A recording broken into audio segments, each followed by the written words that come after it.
the caretaker of the park, and you see how big that root ball is. This tree, by the way, is the one right on the corner as you come up the curve, and it is substantial. As you'll see some trees leaning there, those trees are actually damaged. The fact that they're still standing is only because they're leaning against their neighbors. So we have some issues there, and again, we have to try and get a lot of these standing trees, or partially standing trees, down before we can consider the park safe. You'll see some other action here in a second. This is right in front of the mansion between the two willow trees. That tree's got to be something in the neighborhood of about 60 feet tall. Several trees fell across the roadway. We got Zika Landscaping and Deneen Tree Service in. Did that go to RFP? No, this was done under emergency conditions.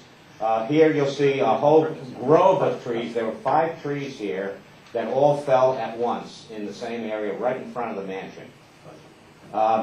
This storm is going to change the landscape of Crawford Park. It's obvious that there's quite a bit of damage. You'll see that these trees were snapping. I mean, the wind had to be horrendous. Do we have an initial estimate of the cost of the damage? Well, our feeling here is that we're estimating somewhere between 25 and 40K.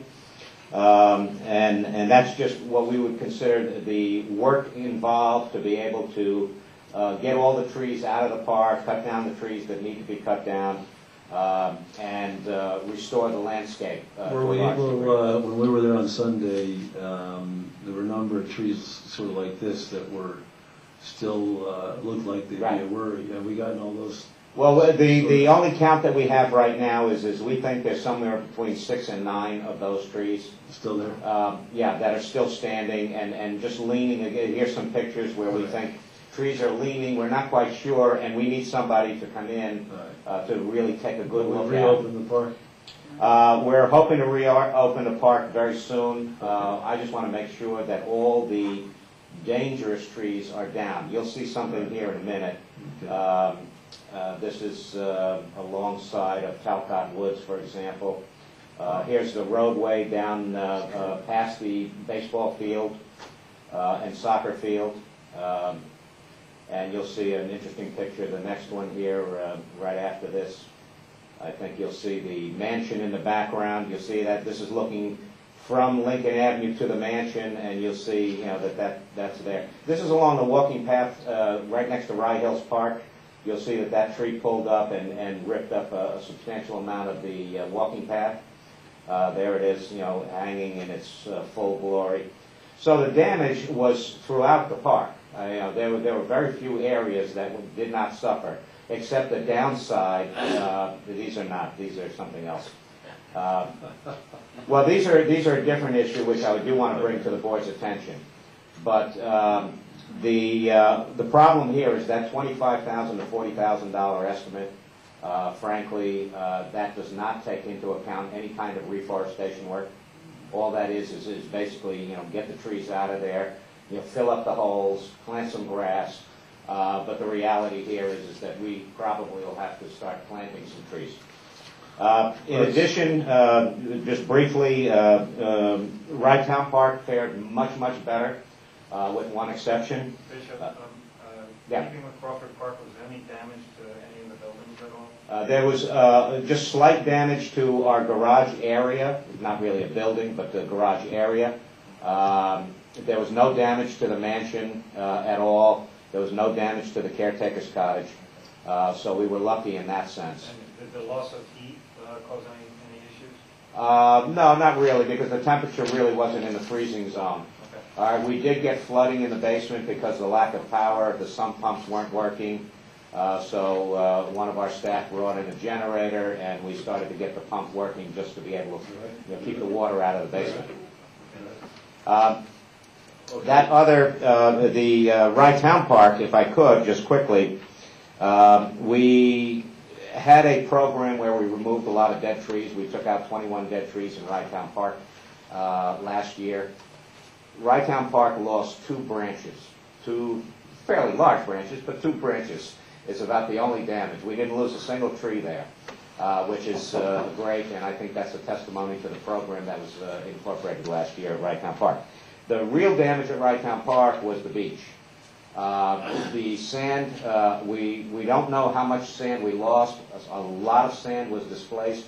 The water line was about 4 feet high on the seawall, to give you some sense of how the flooding was. These tables at Seaside Johnny's are buried, so you can just barely see the tops of them. So you'll see that 3 feet of sand were displaced. I know that Seaside Johnny's snack bar was flooded out. We don't know what extent the damage is, but that's not the town's responsibility. That's really his responsibility.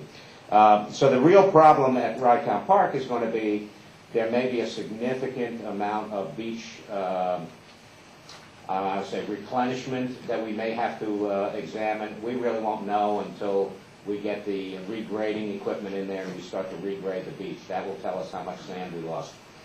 So that kind of give you a quickie on the storm. Bishop, who was with you this weekend? There was Dan Piniella. Well, Dan Piniella obviously was with us at Crawford Park all throughout. I mean, he was there, starting from Saturday afternoon.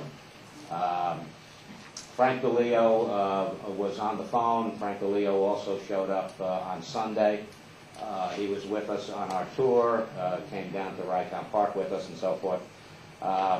Eugene showed up, I think, on, I'm trying to remember, I think he showed up on Sunday. He definitely was there on Sunday, yeah. Yeah, and to be honest, right after that, we got Santos Arroyo, we got Ronnie Calavito. They came in and they started to, pick up the trash cans, get some of the branches out of the way. The heavy lifting was done by Zicka Landscaping and Deneen Tree Service. Well, I just wanted to take this opportunity to thank the Crawford Park, Wrighttown Park employees, for spending a lot of their weekend out there. Dan Piniella, that caretaker decision proved to be a big plus for us. He was on the spot calling us throughout the weekend. Frank DeLeo was there, as I said, when I went there on Sunday. Gene Cheval was there as well. And then, of course, our good friend, Mr. Nowotnik, really spent the whole weekend.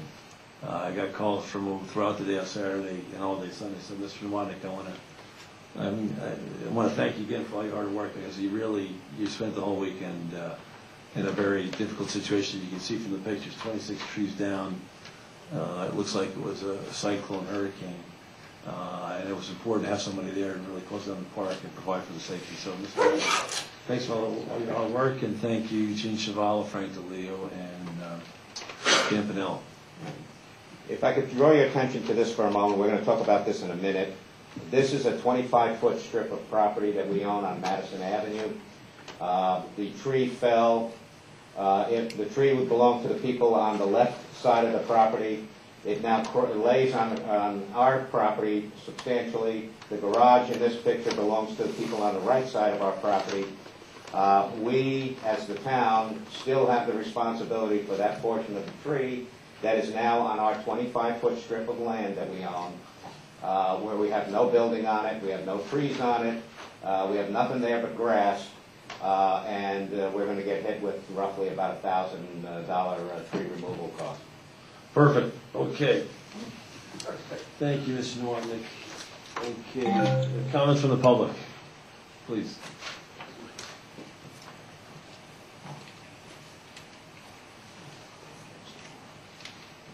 Dick Hubert from 53 Gerald Greens Drive in Rybrook. Mr. Supervisor, members of the board, I just got up to make a correction of Mayor Pilla's comment that the Rybrook Coterminous Committee was ad hoc. I was on that committee. It was appointed by the mayor of Rybrook. The board of trustees approved it. The co-chairperson of the Coterminous Committee is the current sitting trustee, Paul Rosenberg. Peter Schlachtis was the other co-chair. A group of incredible professionals from throughout the town almost constituted a grand jury in terms of the quality of the people who were on there. We had accountants, we had lawyers, we had very respected members of the community. And the one problem that we had, which stymied the group, was that we could not get honest answers or honest numbers from the then town of Rye government. And our report